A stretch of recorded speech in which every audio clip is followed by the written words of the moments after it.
கஜரா எப்படி செய்யுதுன்னு பார்க்கலாமா? அதுக்கு தேவையான பொருட்கள்: பச்சரிசி மாவு 2, சர்க்கரை 1 கப்பு, ரவை 1 கப்பு, ஏலக்காய் கொஞ்சம், சோட்டா மாவு கொஞ்சோண்டு. ஒரு பாத்திரம் எடுத்து 1 கப்பு பச்சரிசி மாவு, 2வது கப் பச்சரிசி மாவு, ரவை 1 கப்பு,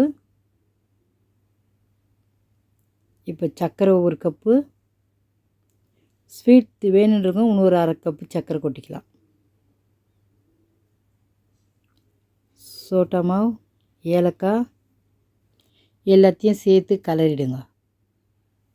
கலரிட்டு இப்போ கொஞ்சம் கொஞ்சமாக தண்ணி ஊற்றி பிசைஞ்சுங்க.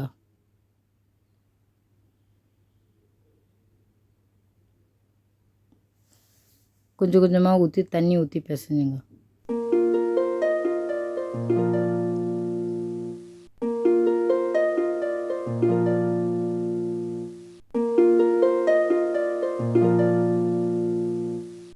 சப்பாத்தி மாவு இப்படி திக்காக பிசைஞ்சு வச்சுருக்கோம், அதே மாதிரி பிசைஞ்சிக்குங்க.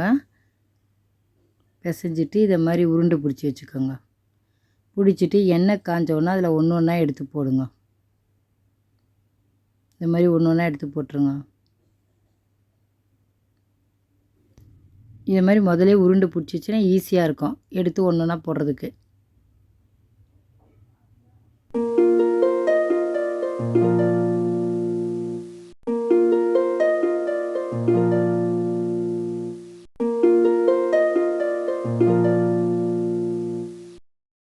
ஒரு சைடு வந்துச்சு, இப்போ திருப்பி விட்டுட்டு சேகந்த ஒன்று எடுத்துடணும். வெந்துடும். எல்லாம் வெந்துச்சு. எடுத்துட்டு நம்ம தட்டில் வச்சுக்கோங்க. சாப்பிட்டு பார்த்துட்டு எப்படி இருக்குன்னு சொல்லுங்கள். நீங்களும் செஞ்சு பாருங்கள், ரொம்ப ஈஸியாக செஞ்சிடலாம்.